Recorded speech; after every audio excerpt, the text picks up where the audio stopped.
Sweet. All right, so this week, talking about workplace and society issues and just things that we've seen. It's kind of nice that there weren't any readings and we can just talk about experiences. Yeah. So, but it might also be harder at the same time because we might run out of things to talk about. So we'll just see what happens. We could take less than an hour. I'm totally fine with that. Yeah. 10 minutes is fine. Hey, as long as we all get the points for doing it, right? Yeah. Did you start the recording already? Do we have to do a Yes. recording? Okay. Yes, I started it. Thank you. Okay. Sounds good. Good. All right. So, for this first part, just want to double check that everyone kind of got a chance to think about the 5 possible ideas that we want to cover today. Excuse me. So whether it be substance abuse, divorce or family issues, work-home balance, same-sex relationships, or workplace dating and relationships, has everyone kind of had time to think about any experiences that you've had with those or seen with those or heard of those and be willing to share?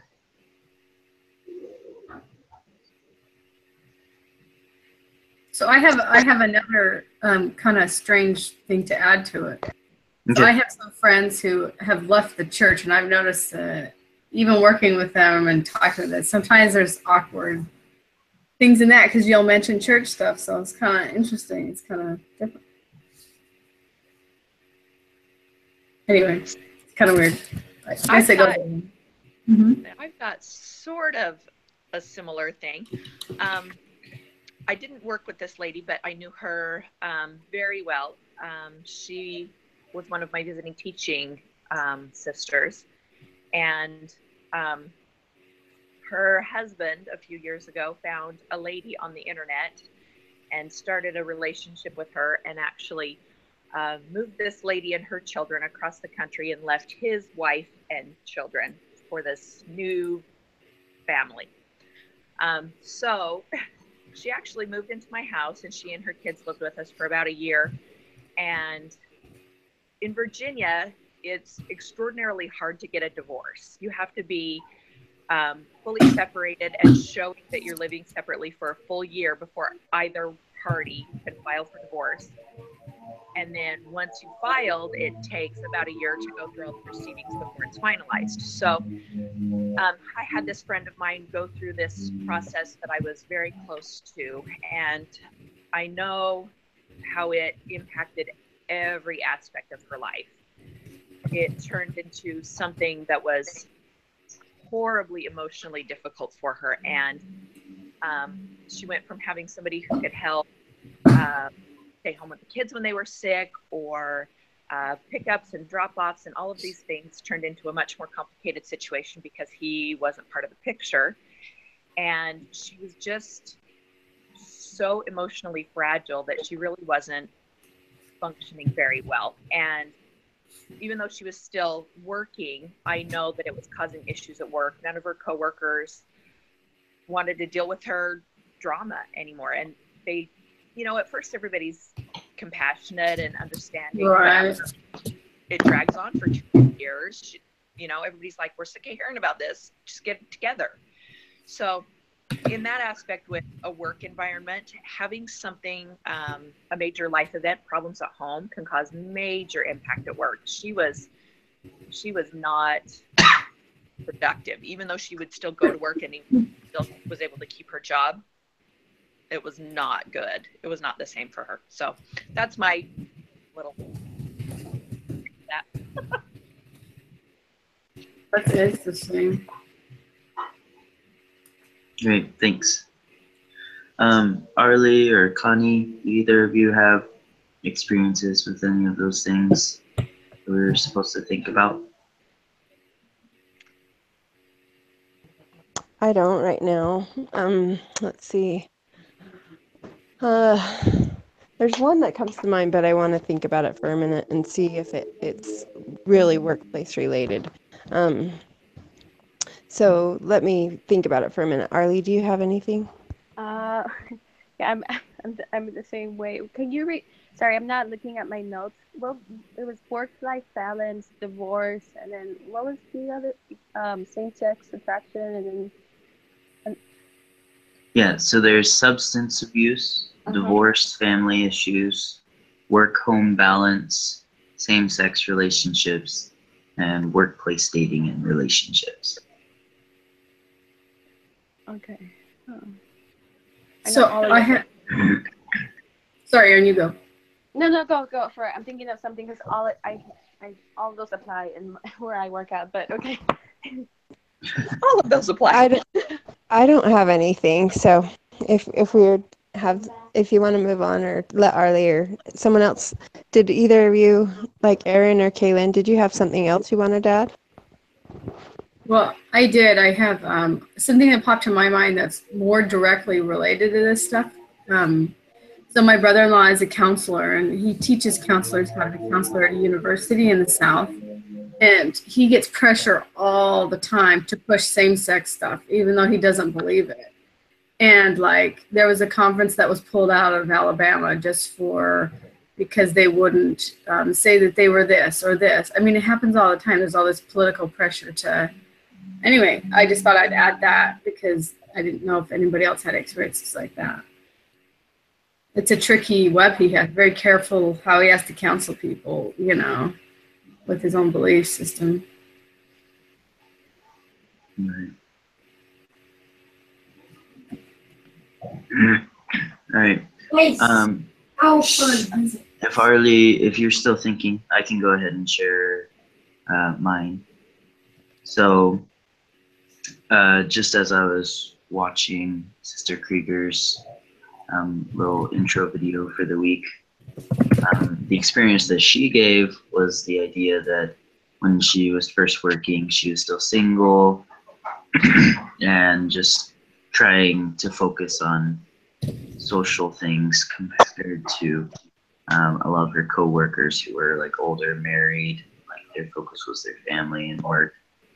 And I'm in that boat right now with the company I work for because everybody in the company is married already and or older. And so like sometimes I just try to get the job done so I can get out of there as quick as possible because I'm trying to have a social life and date and like whatever else.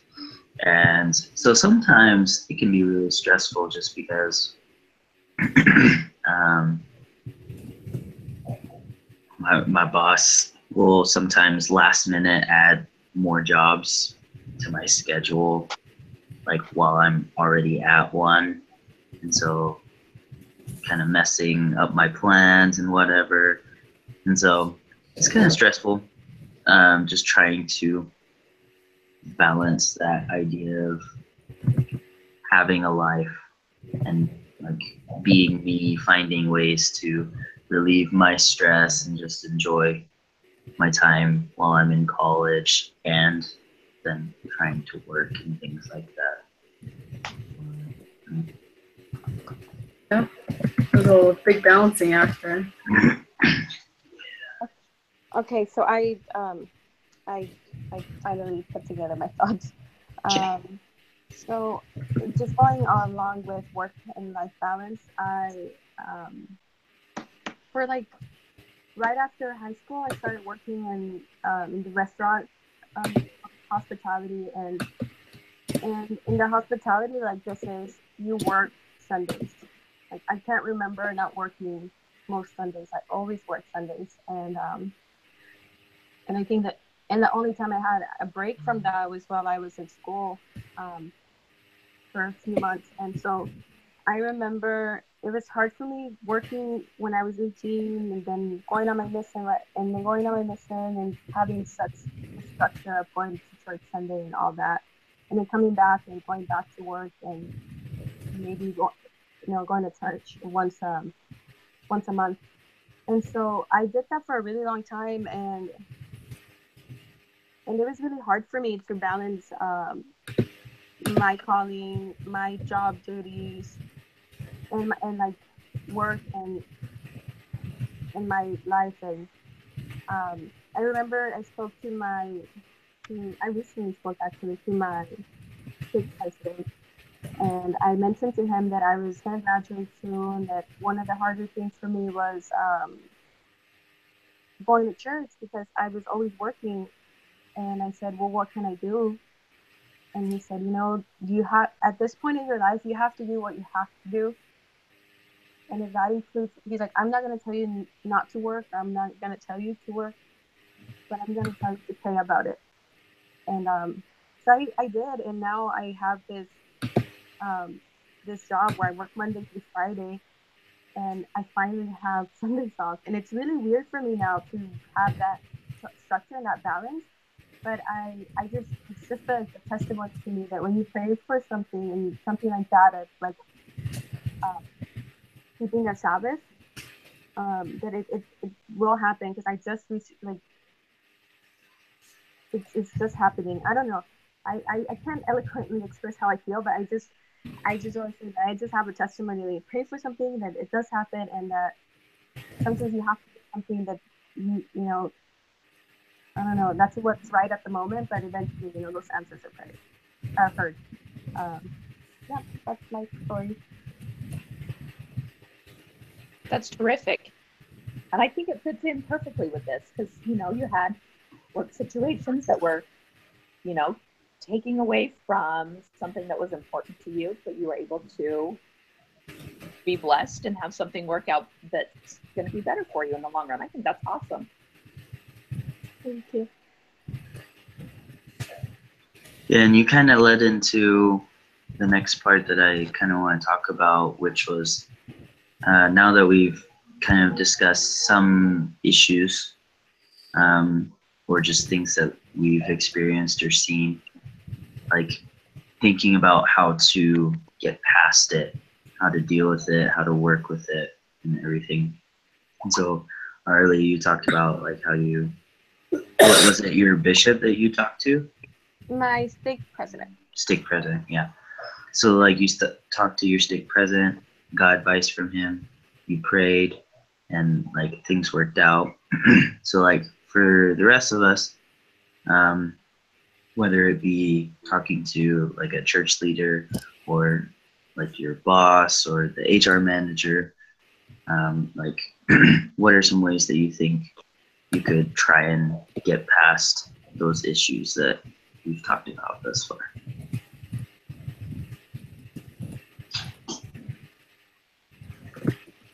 My friend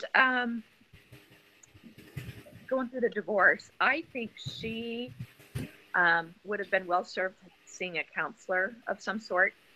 She felt like she couldn't afford it. And I know very often that church leaders will pay for counseling sessions and various things through LDS Social Services or however it works.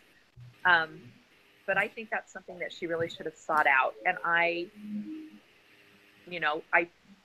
am certainly not a qualified therapist or a counselor in any way, but she would talk to me all the time. And I did not have the knowledge or the resources to help her. And she still does. She needs counseling. And so, whether that happens through the church or through work or however it needs to happen, there are resources available for people, and we need to help them find them. Right.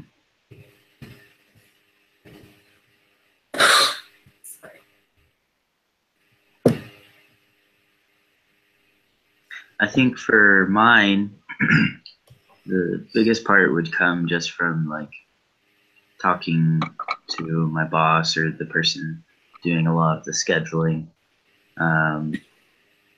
And these past few weeks have been better. Like I've been able to just tell the lady that does the scheduling, like, hey, I'll for sure be available these times. This time is like a possibility. But like I've been cutting it to where I have more time in the evening to either do things with my friends or socialize or date or homework, because if my boss had anything to say about it, I would be working as soon as I'm out of class until 10, 11 at night, because that's happened a lot before. But like, even if I wasn't trying to socialize, I still have homework to do. So I've tried to like cut back the time for leaving work, and that's worked the past 2-3 weeks or so. So it's kind of worked out a little bit. We'll see if it continues. Sounds like there's a common theme prayer in there. I don't think my brother-in-law can, or well, he's tricky with the university thing, so I think that he just prays a lot and is careful, but he doesn't go against what he believes, but he's not, pushy, but he's very careful. Well, how do you feel? What type of stuff. But anyway, he's just very prayerful. That's how I am with my friends as well. Those that have left the church and it's touchy. I'm just prayerful about it, but I don't hide what I believe. They know exactly what I believe. But I'll say, they go for scouts, or young women's, or so-and-so's baptized. I don't hide it, because that's part of being friends. You don't have to hide things, but I just understand how they're feeling and things like that. Plug it in nice.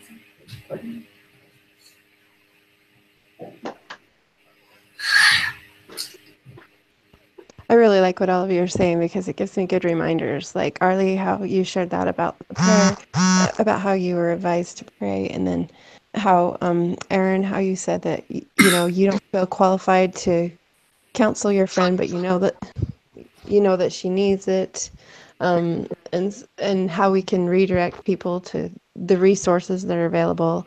And then Kaylin, how you're saying we need to not hide the truth, and also just really be true, be forthright. Sometimes you want to take the back burner and just say, "Oh, I don't really have an opinion," but we need to stand up for what's right, and then also encourage that good things go on in all the places, that everyone can feel supported at home, but also, Nolan, how you said, like, I had no idea. I mean, I was imagining you as a bachelor and in school and everything, but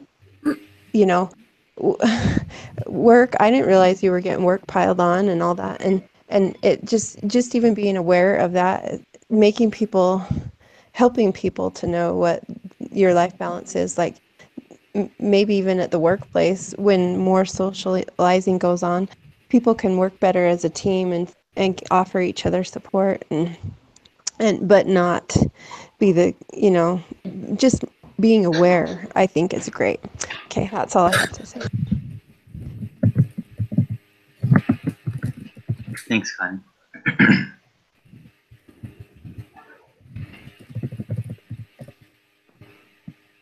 All right, is there anything else that anyone would like to comment about? Maybe something that someone else talked about, but you've also seen in your own workplace?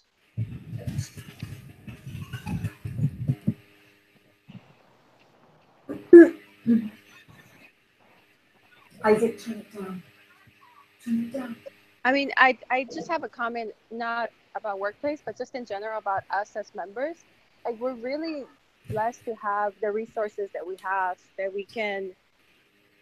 we have such counsel, such guidance. It makes me really grateful when I see situations where people are struggling and they don't know who to turn to. It makes me grateful that we have that blessing of talking to our church leaders or like our home teacher, listening teachers. That's what I'm thinking about now, just as we're speaking about that. I agree with Arlie. All week I've been thinking, like, why are we setting up workplace counseling for marriage problems and all these things? And I was like, whoa, the church has that for us. Like, there are resources. There's a hand, there's a Relief Society, there's, moral, there's Heavenly Father in prayer, and the world doesn't have that. And I think, if the only place is Dr. Phil to get your advice, that would be a really tough situation to be in, really. You kind of underappreciate, at least me, of the blessings that I have, like the support. If you lose your job, there's church food, besides home storage, of course, but, there's resources, you don't think about.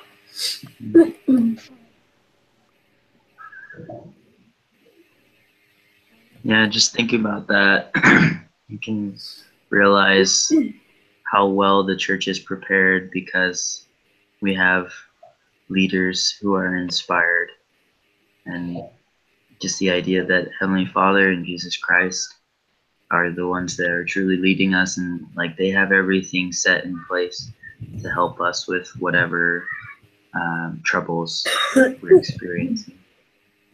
So thanks for that. We didn't really talk about this one, but I've also seen a few things with like workplace dating. Not where I work now, but somewhere I worked when I was back home in Oklahoma. There was this couple that started dating, and I mean, it was fine. Like, it wasn't like it caused any problems in the workplace. But then after probably just a month, they broke up, and then everything just went crazy because anytime that they were scheduled to work at the same time, they were just like either passive aggressive or just screaming at each other. And like all of our customers were like freaking out, like, didn't know what was going on.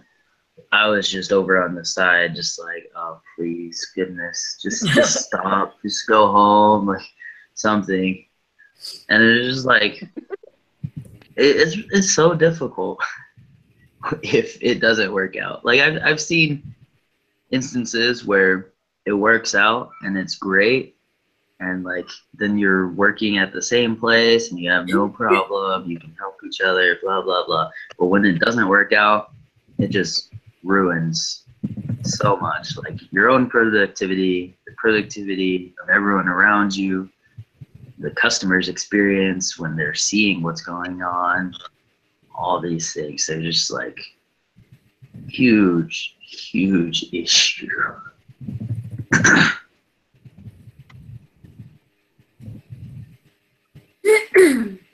That's crazy. Yeah, where I worked, there's a policy that you can't be dating within the same department.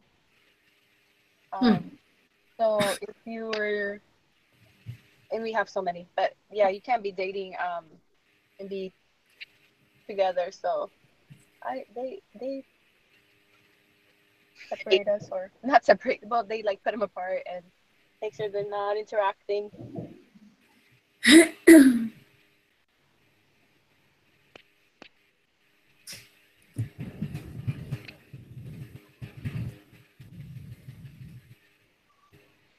All right, is there anyone else who had other ideas, other thoughts, or wanted to comment more on what someone else has talked about before we move on? No,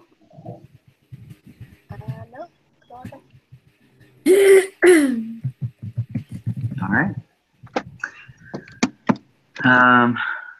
Let's see. What are some things that were not on our list that you've seen kind of affect people's lives, whether it be like in the workplace or like since we've been talking about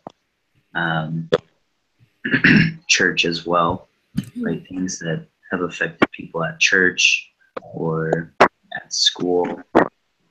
And then after sharing an experience of something you've seen like that, like, how did you try and help that person, or how did you try and fix that situation?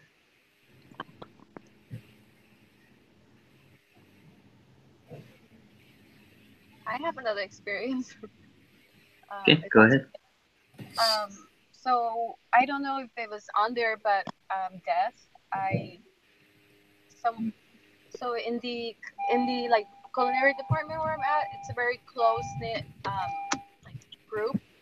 Most of us we've worked together for years. And there's a man who, my uncle, he passed away of cancer, and everyone knew that he had terminal cancer, but he was still working, and he eventually passed away, and that was very hard for all of us in the culinary team. It was a difficult time for everyone. And I remember a lot of us a lot of them were, when they heard the news, we were all working, and people started crying. It was pretty emotional time.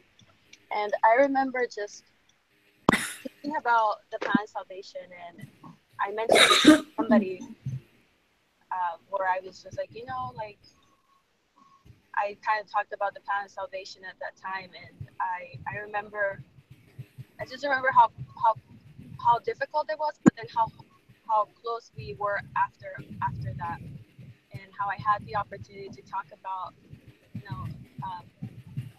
about my testimony and about the church teachings. And so that's what happened. That was one experience that I'll never forget at work.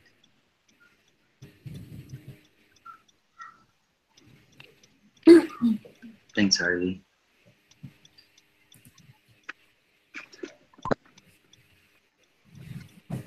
I think like more and more I'm seeing people that are depressed, and so depression's a big issue. There's a lady who I could tell was really depressed. I was in the primary pregnancy before, and she was sad and distraught. She thought she was coming back to the church. She had brain surgery and wasn't able to think clearly, and I could tell. And she was teaching these little primary kids, and I was talking to her. She thought she had to go through every line and repeat it and read every verse in a lesson. And I was trying to tell her she was stressing out. She wasn't getting it done. It was different. And so I was able to help her just say, no, that's not, like, go with the Spirit. Anyway, we were doing a pilot program from the church at the time. So anyway, I think you just have to pray and ask for Heavenly Father to guide you with your HR, or whether you're in the church or just helping people in general,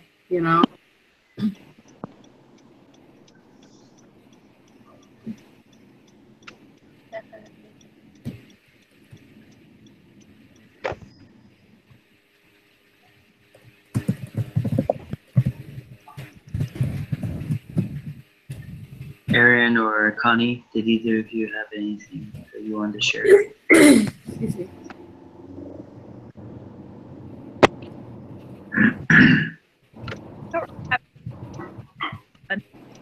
Sorry.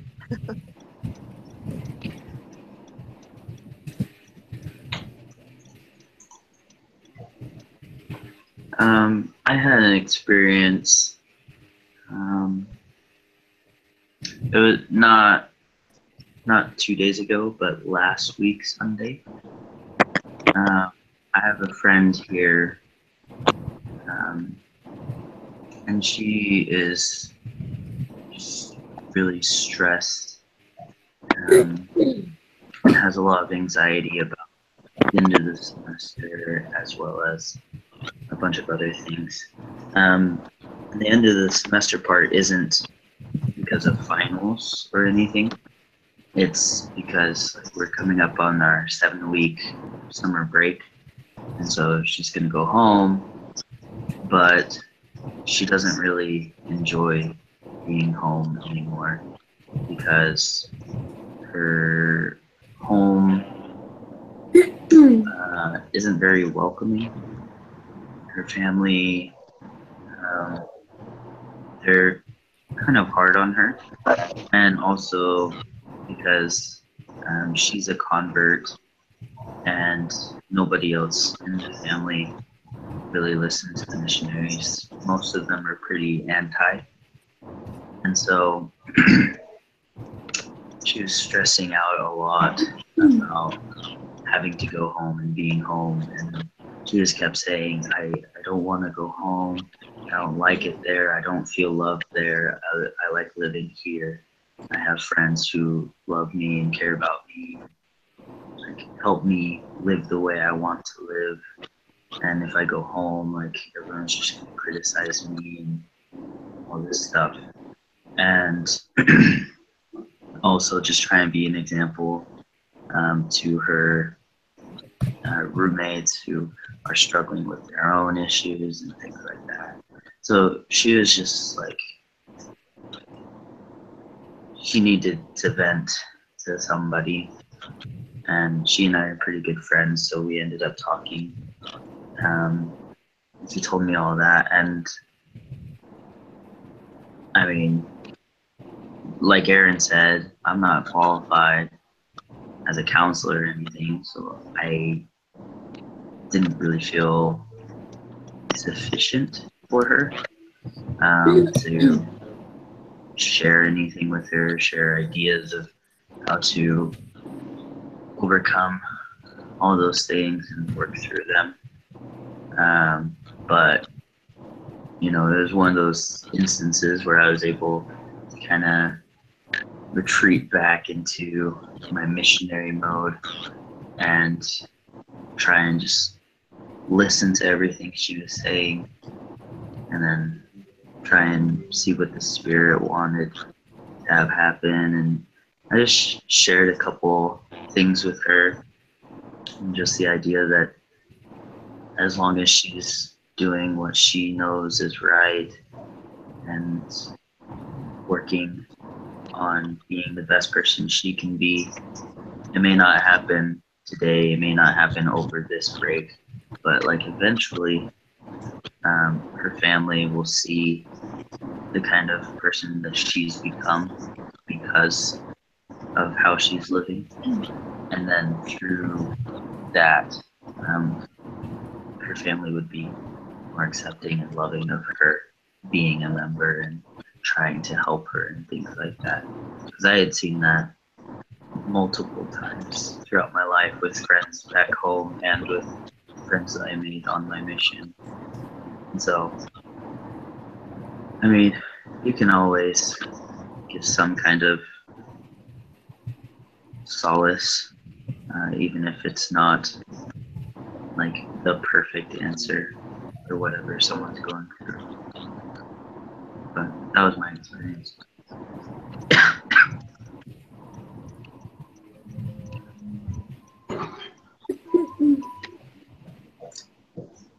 All right, so to kind of finish up, I want to try and ask, I'll say like 2 questions, I think, to finish up. So first off, within the next 10 years or so, how do you think the workplace and society in general will change? Like, what do you think focuses will be in 10 years, or what do you think issues will be in 10 years? I think that if people are continually non-moral, and we have to fight honesty in the workplace, and we have to fight some people feeling better than other people. If we continually have to fight, like with moral things sometimes come inequality with single parents, all these things, I think the focus is going to be on equality. I think that if the world continues to get less moral, we'll have to stand up a little bit more and lead a little more, and like Aaron did, you know, be the example and help out. You know, I don't know. I think we're going to stand out more and more, and the world will need our leadership more and more. That's what I think. That's for sure. I agree.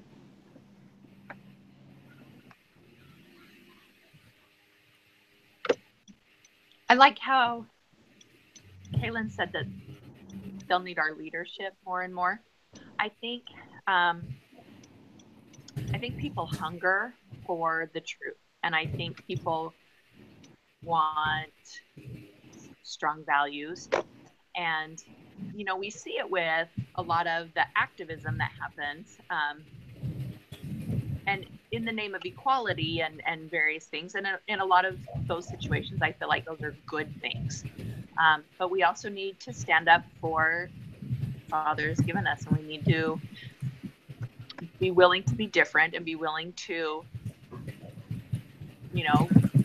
keep our values no matter the situation. And I think that will make us stand apart. And I think that it will bring opportunities for leadership. I think it's really interesting that Ed Pinar, when he was the president of BYU, talked a lot about disciple leadership. And I think that is and part of our training, whether we realize it or not, that as we do these classes and as we have group meetings and as we do discussion boards and as we do a lot of these things, the way that these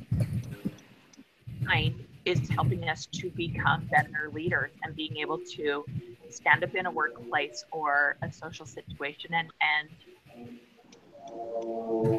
bring a voice of reason sometimes. Yeah.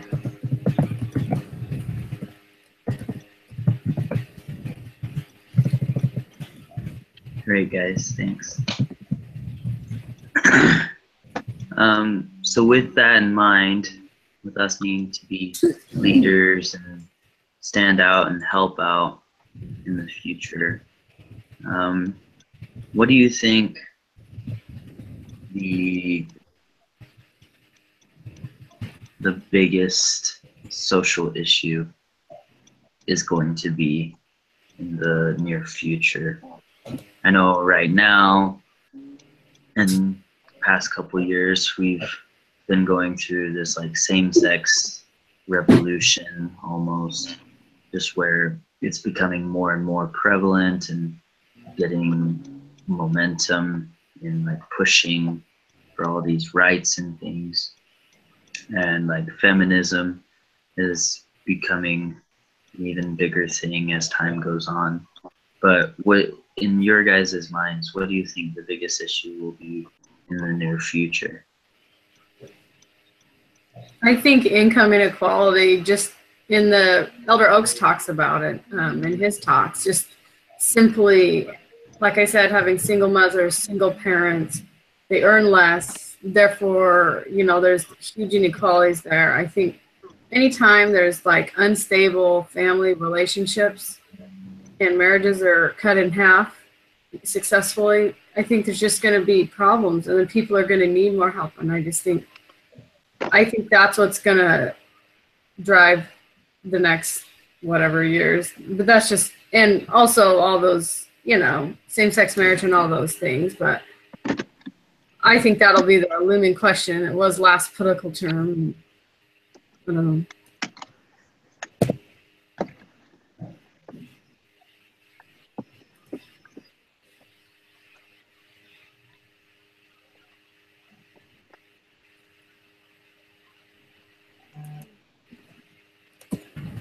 What do you guys think?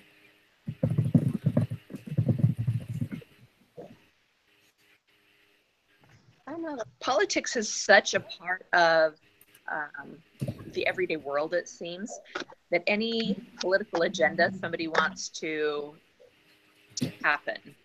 I live near Washington, D.C., and we have activists and marches and protests and stuff like this. So there's, I think everybody's kind of got their pet project, for lack of a better way to put it, something that they're interested in, something that they're willing to stand up and speak up about. Within my own sphere, the things I see the most are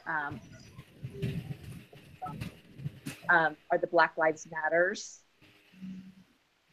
activism. I see a lot of feminism. I see a lot of equality for community. It just,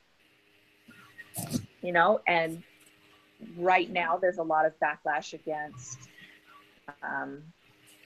whether people like him or don't like him. There's a huge activism on that front right now. Yeah. So Yeah. situations where we have to stand up for what the Father would want us to stand up for and hold true to our values and be willing to not necessarily be with the political crowd. And even just being kind enough to listen to people, what they think without freaking out. You know, we may have to be that reason, like you said, Aaron, you know, when people voice their feelings. Yeah, just yesterday, some of my friends and I were talking, and two of my friends had previously had a conversation where it was about something political, and they just argued back and forth. And then one of those friends and I were having like a similar conversation, and we were just like bouncing ideas off of each other and things like that. And so she was just like, thank you for not yelling at me for not thinking the way you do, because this person did, blah, blah, blah.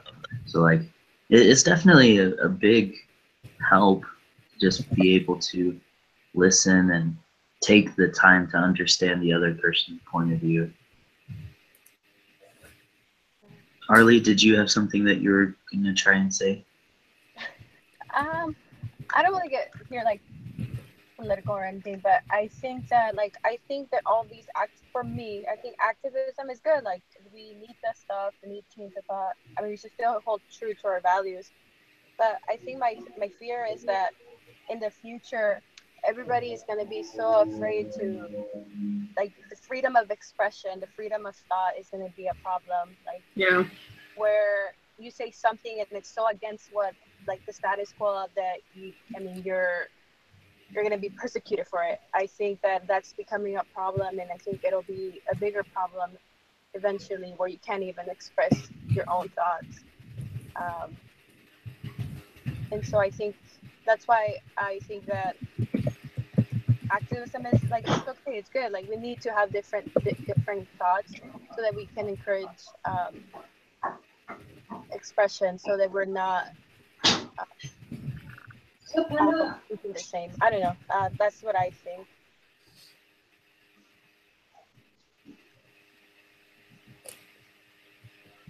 Yeah, I definitely agree that that's an issue.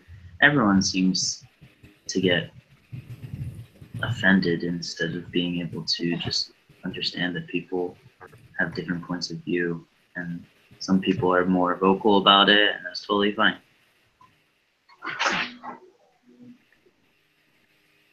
For me, I kind of agree with what Kaylin said earlier about like issues within the family and how the family is falling apart, and how that eventually leads to all these other problems in society. And it's just being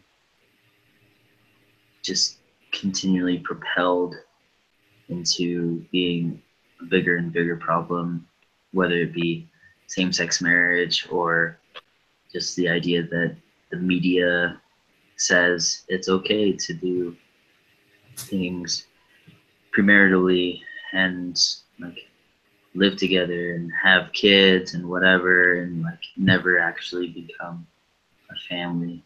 And it definitely leads to more issues in that way, in my mind. And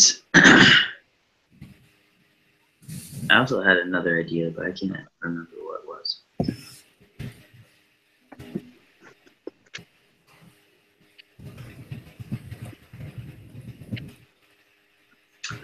All right. Well, that's pretty much everything that we're supposed to talk about. Before I stop the recording, is there anything someone would like to add just to finish us up, or feedback on how the discussion went and whatnot? You did a great job, Nolan. Great job, Nolan. Yeah, really good. You were super, super busy, and just even doing it, I know, can feel like a mountain.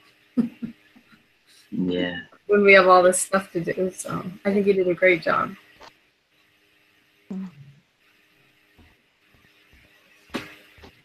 Thanks. All right. Well, I will go ahead and stop the recording now. Thanks for the help with the discussion, everyone. Yeah, thanks. This is our last discussion.